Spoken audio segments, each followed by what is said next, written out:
నమస్కారం. నేను మీ రవికిరణ్ శర్మ, వేలూరి. మరి ఫిబ్రవరి నెల రాబోతోంది కదండి. మరి ఫిబ్రవరి నెలలో ఏ ఏ రాశుల వారికి ఏ రకమైనటువంటి అనుకూలతలు ఉన్నాయి, ఏ రకమైనటువంటి ప్రతికూలతలు ఉన్నాయి, గ్రహ బలం ఏ విధంగా ఉంది, గ్రహాలు అనుకూలంగా ఉన్నాయా ప్రతికూలంగా ఉన్నాయా అనే విషయాల గురించి ఈరోజు మనం చెప్పుకోవడం జరుగుతుంది. మరి ఫిబ్రవరి నెలలో నవగ్రహ పరిపాలన ఏ రకంగా ఉంది, నవగ్రహాలు ఏ రాశుల్లో సంచారం చేస్తున్నాయి, ఏ ఏ రాశుల వారికి ఏ ఏ గ్రహ అనుకూలతలు ఉన్నాయి అనే విషయాన్ని గురించి చెప్పడం జరుగుతోంది. మరి గ్రహాలకు అధిపతి అయినటువంటి రవి మొట్టమొదటగా ఫిబ్రవరి 12వ తేదీ వరకు కుంభరాశిలో సంచారం చేయడం జరుగుతుంది. తదుపరి మీనరాశిలో సంచారం చేయడం జరుగుతుంది. అందువల్ల ఈ యొక్క కుంభరాశిలో మీనరాశిలో రవి సంచారం, కుంభరాశిలో సంచారం చేసినంత వరకు కూడా ఈ యొక్క కుంభరాశి వారికి ప్రతికూలతలు ఉంటాయి. అట్లాగే మీనరాశిలో సంచారం చేసిన తర్వాత మీనరాశ్యాధిపతి గురుడు కాబట్టి గురుడు ఉన్న రాశులు ఏవైతే ఉన్నాయో ఆ రాశులన్నిటికీ కూడా అనుకూలతలు వచ్చే అవకాశాలు ఖచ్చితంగా ఉంటాయి. అట్లాగే ఈ యొక్క నవగ్రహాల్లో తదుపరి గ్రహం చంద్రుడు ప్రతినిత్యము కూడా మారుతూ ఉంటాడు, నక్షత్రాన్ని బట్టి మారుతూ ఉంటాడు. కాబట్టి ఈ యొక్క 2.5 రోజులకు అంటే 2.5 నక్షత్రాలకి ఒకరోజు ఒక్కొక్క రాశి మారి ఇంకొక రాశిలోకి వస్తూ ఉంటాడు చంద్రుడు. అందువల్ల ఆ చంద్రుడు ఏ ఏ రోజున ఎలా ఉంటుందో అనే విషయాన్ని అప్పటికప్పుడే చెప్పుకోవాలి. కాబట్టి చంద్రానుకూలత సాధ్యమైనంత వరకు చంద్రుడు మనఃకారకుడు, చంద్రబలం అది ఉంటుంది. చంద్రుడు ఏ గ్రహంతో కలిస్తే ఆ ఫలితాన్ని ఇస్తూ ఉంటాడు. శుభగ్రహంతో కలిస్తే శుభ ఫలితాలు, పాపగ్రహంతో కలిస్తే పాప ఫలితాలు వచ్చే అవకాశాలు ఉంటాయి. అలాగే తరువాతి గ్రహం కుజుడు.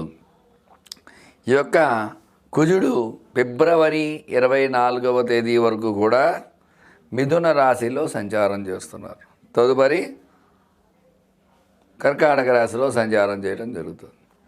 మరి కుజుడు అనుకూలత బట్టే వ్యాపారము, అలాగే వ్యాపార అనుకూలత, రుణ బాధలు, రుణ సమస్యలు, ధన సమస్యలు, వివాహ సమస్యలు, సంతాన సమస్యలు ఇవన్నీ కూడా కుజుడు ప్రధానంగా ఉంటాడు. కాబట్టి ఈ కుజుడు ఈ యొక్క మిథునంలో సంచారం చేయడం జరుగుతుంది ఫిబ్రవరి నెలలో.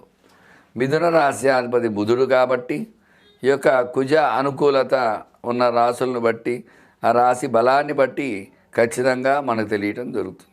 తదుపరి గ్రహం బుధుడు.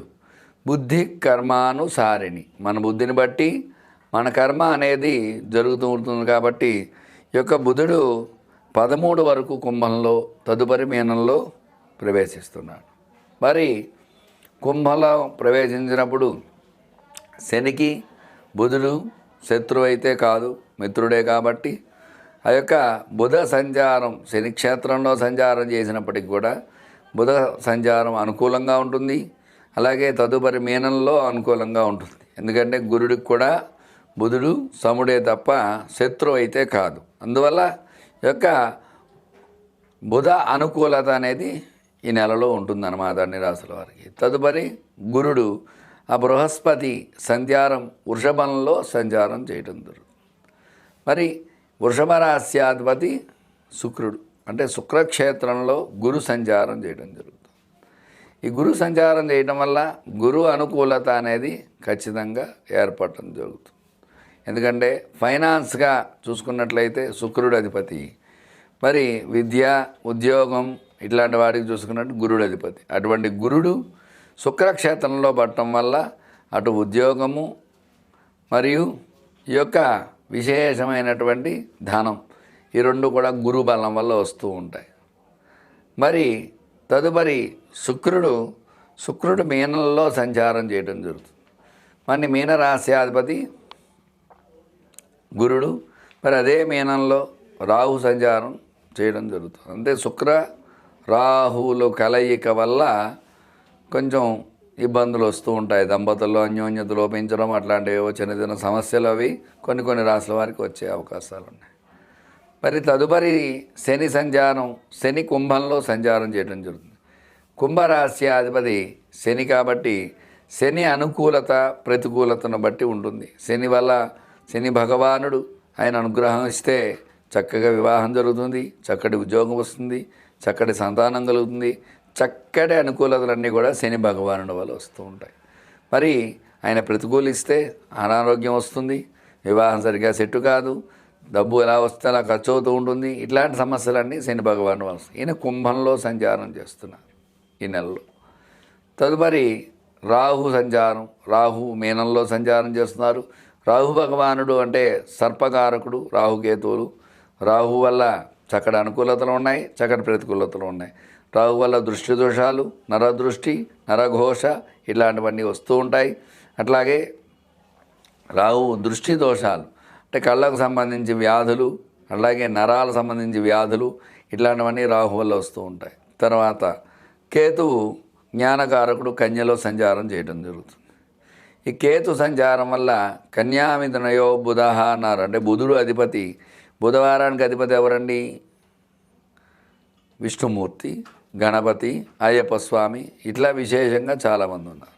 మరి అటువంటి బుధవారానికి అధిపతి అయిన బుధుడు అనుకూలంగా ఉన్నటువంటి కన్యలో, ఈ యొక్క కేతువు కన్యలో సంచారం చేయడం వల్ల కొంతమందికి అనుకూలతలు, కొంతమందికి ప్రతికూలతలు. ఇట్లా ఈ నవగ్రహ పాలన అనేది ఫిబ్రవరి నెలలో ఈ రకంగా ఉండబోతోంది. అందువల్ల వీరి యొక్క స్థితిగతులను బట్టి శత్రువు అయితే రాస్యాధిపతి అనుకూలత ప్రతికూలతలు, రాస్యాధిపతి మిత్రుడైతే అనుకూలతలు, ఇట్లా మనకి అనుకూలత ప్రతికూలత అనేది వస్తూ ఉంటుంది. కాబట్టి చక్కగా వాటిని బట్టి ఏ రాశి వారికి ఏ రకంగా ఉండబోతోంది అనే విషయాన్ని వివరంగా చెప్పడం జరుగుతోంది. మకర రాశ్యాధిపతి శని. శని భాగ్యస్థానంలో ఉండటం వల్ల ఈ రాశి వారికి చక్కటి అనుకూలతలు ఉన్నాయి. ఏలినాడు శని బాధల నుంచి కొంచెం ఇబ్బంది తొలగిపోతుంది, ఆరోగ్యం బాగుంటుంది, ఆరోగ్యపరంగా ఇబ్బందులు అవన్నీ కూడా తొలగిపోతాయి. రుణ బాధల నుంచి బయటపడే అవకాశాలు ఉంటాయి. వ్యాపార పరంగా అభివృద్ధి పరంగా ముందుకు వెళ్ళే అవకాశం ఉంటుంది. వ్యాపారంలో అధిక లాభాలు ఆర్జించే అవకాశాలు ఖచ్చితంగా ఉంటాయి. వీళ్ళు అనేక రకాల ప్రయత్నాలు చేస్తూ ఉంటారు. వ్యాపారాన్ని ఏ రకంగా అభివృద్ధి చేయాలని ఆలోచిస్తూ ఉంటారు. వ్యాపార అభివృద్ధి ఖచ్చితంగా ఉంటుంది. అట్లాగే వివాహ ప్రయత్నాలు చేసేవారికి చక్కటి వివాహ అనుకూలత 60% వరకు ఈ రాశి వారికి అనుకూలతలు ఉన్నాయి. అందువల్ల మిగతా 40% వారికి చిన్న చిన్న పరిహారాలు చేసుకున్నట్లయితే చక్కటి అనుకూలత, వివాహ పొంతన బాగుందా లేదా అనే విషయాన్ని చూడాలి. అందువల్ల చక్కటి పొంతన చూపించుకొని చక్కటి సంబంధాలు అవి చేసుకోవడం జరుగుతుంది. అట్లాగే సంతానం గురించి ఎదురు చూసేవారికి సంతాన అనుకూలత ఖచ్చితంగా ఉంటుంది. చక్కటి శుభవార్తలు వింటారు, చక్కటి సంతానాన్ని పొందుతారు. అట్లాగే రుణ బాధల నుంచి కొంతవరకు ఇబ్బందులు లేక ఉంటాయి.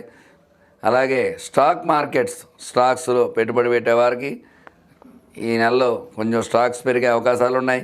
ఖచ్చితంగా స్టాక్స్ పెరిగి లాభాలు ఆర్జించే అవకాశం ఉంటుంది. అట్లాగే రియల్ ఎస్టేట్ వ్యాపారం చేసేవారికి గత నెలలో కంటే కూడా ఈ నెల కొంత అనుకూలంగా ఉంటుంది. గత నెలతో పోల్చుకుంటే ఈ నెల కొంచెం లాభాలు వచ్చే అవకాశాలు ఉన్నాయి. రియల్ ఎస్టేట్ వ్యాపారం కొంతవరకు పర్వాలేదు, బాగానే ఉంటుంది. అట్లాగే సినీ పరిశ్రమ కూడా గత నెలతో పోల్చుకుంటే ఈ నెల అనుకూలంగా ఉంటుంది. ఏళ్ళనాటి సినీ బాధలు దొరుకుతాయి. సినీ రంగంలో కూడా విజయకేతనం ఎగరవేయడం ఖచ్చితంగా జరిగి తీరుతుంది.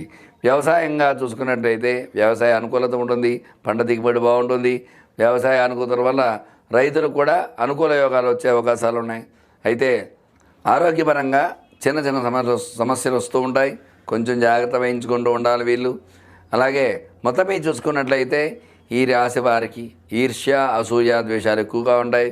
వీళ్ళు ప్రతి గురువారము కూడా ఇంటి ముందు కర్పూరం వెలిగించి విశేషముగా కొబ్బరికాయ తీసి కొట్టినట్టయితే నరదృష్టి, నరకోశ బాధను విముక్తి చెందుతారు.